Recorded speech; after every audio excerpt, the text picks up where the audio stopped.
February 22, 2026. 6 helicopters cut through the morning sky above a quiet mountain town in Jalisco. Below, in the dense forest surrounding a remote cabin, a man is running. Special forces are closing in from every direction. After 15 years, 2 governments, and a combined bounty of $30 million. It all comes down to this. But to understand how the most wanted man in the Western Hemisphere ended up cornered in those trees, we need to go back to the beginning. There's a small town in the mountains of Michoacan called Aguililla. If you've never heard of it, that makes sense. Most people haven't, unless they're a drug enforcement officer or a journalist covering cartel violence.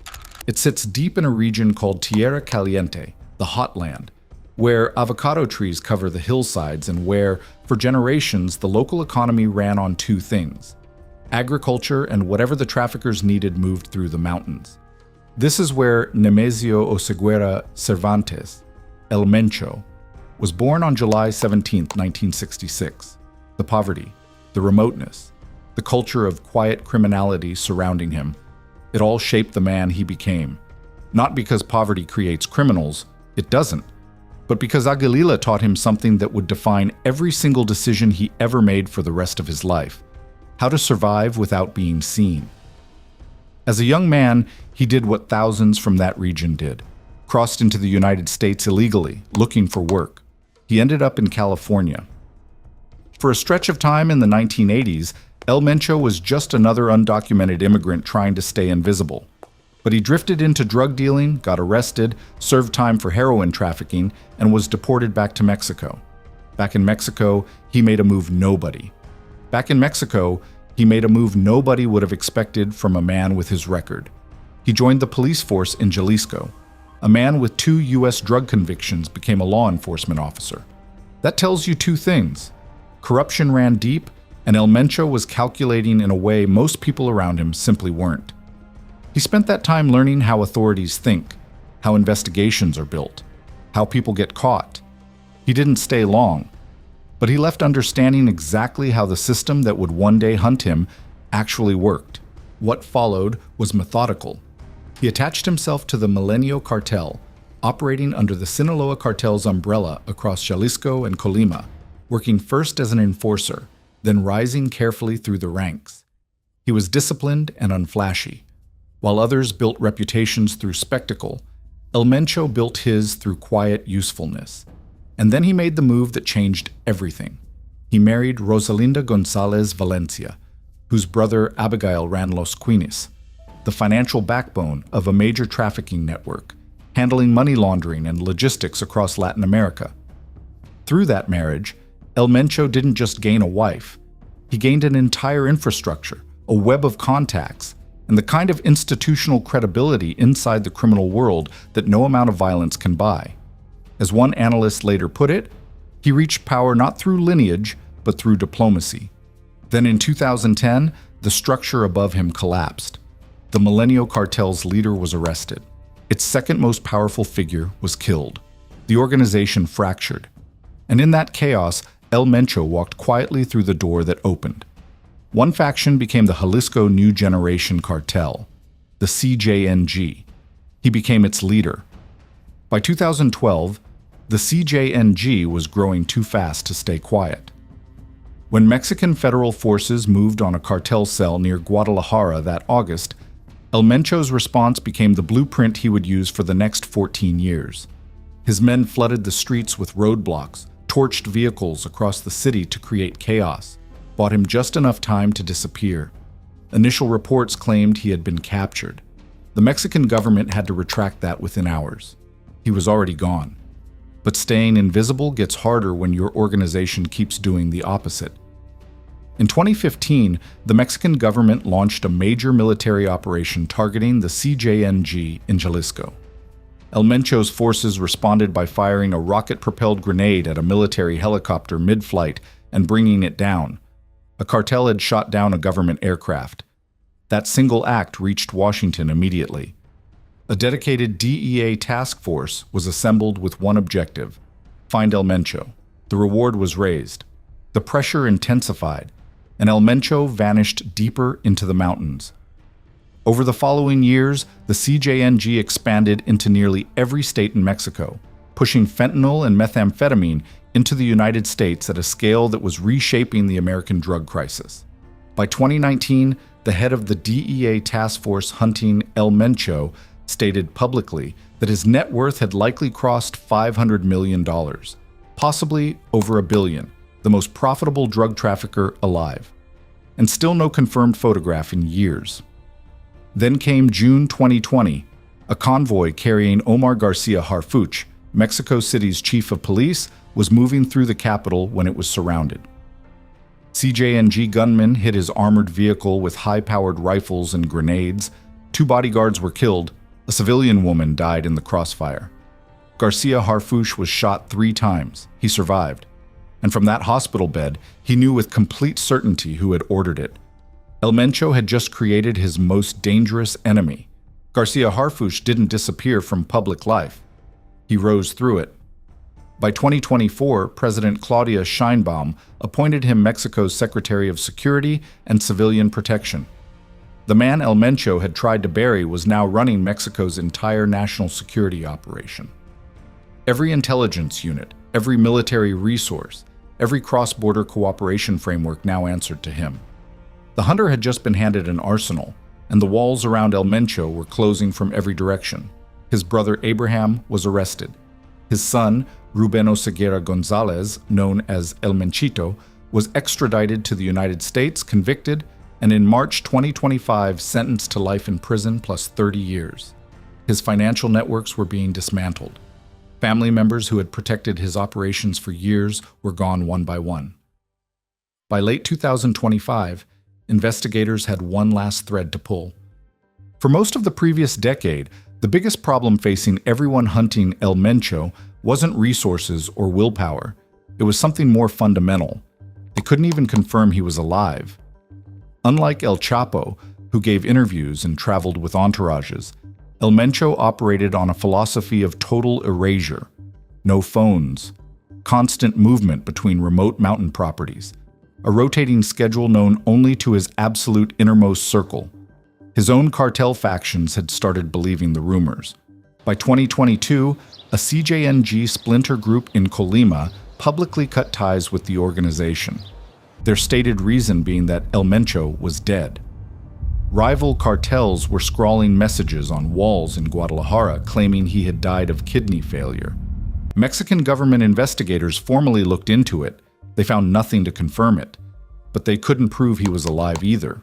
There were credible intelligence reports suggesting he had been suffering from serious kidney disease for years, serious enough that he had reportedly ordered construction of a private medical facility in rural Jalisco so he could receive treatment without ever surfacing near a real hospital. A man building his own clinic in the mountains to avoid a paper trail. That is not paranoia. That is someone who had been running from consequences his entire life and had gotten extraordinarily disciplined about it.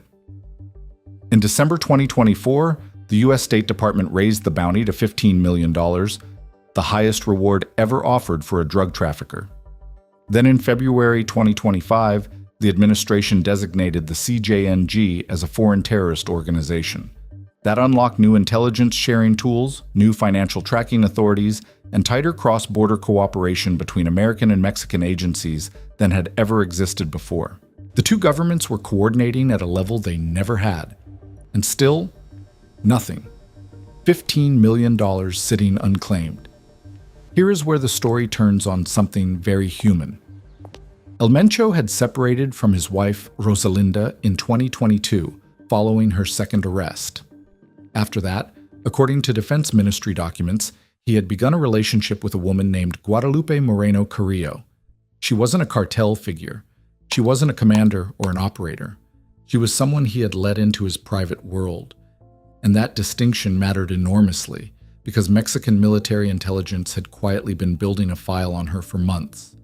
They had photographs.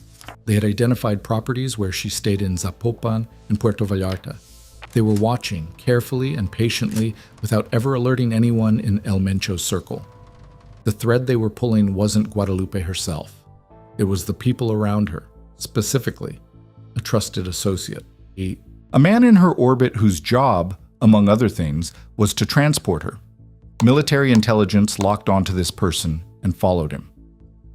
On February 20th, 2026, that associate was observed driving Guadalupe to a remote property on the outskirts of Tapalpa, a quiet mountain town about 130 kilometers from Guadalajara, sitting in the hills of Jalisco. The kind of place surrounded by forest, dotted with private cabin compounds, the sort of location where someone who didn't want to be found might feel safe meeting someone they trusted. Surveillance teams confirmed she arrived. They watched the property through the night. Then on February 21st, Guadalupe and her driver left. Military personnel intercepted the driver separately to confirm what they already suspected. El Mencho was still inside. Then the army did something precise. They flew a drone over the cabin complex, and that drone recorded exactly what they needed to see. El Mencho's bodyguards moving openly around the property, carrying high-caliber weapons, rocket launchers visible among the arsenal. He was there. They had a fixed, verified location for the first time in years. Garcia Harfuch had his window. He began assembling the operation immediately. Special forces, 6 helicopters, American surveillance aircraft from U.S. Northern Command overhead. The White House later confirmed intelligence support throughout. The Mexican government called it complementary information. Either way, both governments had their fingerprints on what was about to happen. Guadalupe Moreno Carrillo was never arrested. No warrant was issued against her. She hadn't done anything wrong. She had simply visited someone she cared about. And the people watching her had been waiting a very long time for exactly that moment. By the night of February 21st, the cabin in Tapalpa was surrounded. Then everything exploded. The moment Special Forces moved on that cabin in the early hours of February 22nd, El Mencho's security detail opened fire. Not in panic, in coordination. These were trained men with military-grade weapons who knew exactly what to do when this moment came.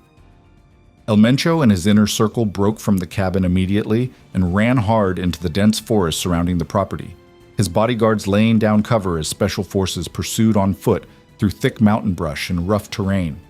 For several minutes, in those dark woods above Jalisco, the outcome was not certain. A military helicopter took direct gunfire from below and was forced into an emergency landing. The trees were thick. The terrain was brutal. El Mencho had escaped through worse situations than this. In 2012, in 2015, every time before.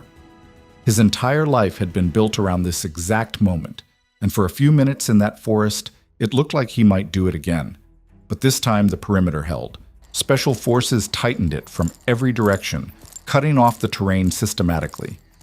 8 CJNG members were killed in the firefight. 2 others were captured. And somewhere in those trees, after 15 years of evading every trap ever set for him, El Mencho ran out of forest. He was found wounded in the brush, captured, loaded onto a helicopter alongside 2 wounded bodyguards, and airlifted toward Mexico City for medical treatment. Authorities secured the compound and seized what was inside: armored vehicles and rocket launchers capable of downing aircraft, the same category of weapon his cartel had used in 2015 to shoot a helicopter out of the sky and buy him time to run. This time, it hadn't been enough. El Mencho died from his wounds somewhere over the state of Jalisco. He never reached Mexico City. Mexico's Defense Secretariat confirmed his death that same afternoon. Garcia Harfuch stood before cameras hours later. The man who had been shot 3 times in his own vehicle, who had watched his bodyguards die, who had spent 6 years building toward exactly this, and announced that El Mencho was gone. Whatever that moment felt like for him personally, he kept it professional. But everyone watching knew the history. What followed was immediate. Within hours, 252 roadblocks appeared across 20 Mexican states. Gas stations were torched. Highways were blocked with burning vehicles. And in 6 separate coordinated ambushes across Jalisco, 25 National Guard soldiers were killed in retaliation. The cartel had lost its leader, but it had not lost its capacity for violence. El Menchito is serving life in an American prison. His brother is in custody. There is no designated successor. 4 commanders are already quietly positioning: El Jardinero, El Sapo, El Doble R, and El Mencho's steps on El Pelón. History suggests that when an empire this size loses its center without a chosen heir, what comes next is uglier than anything the man at the top ever ordered himself. El Mencho spent 59 years making himself impossible to find.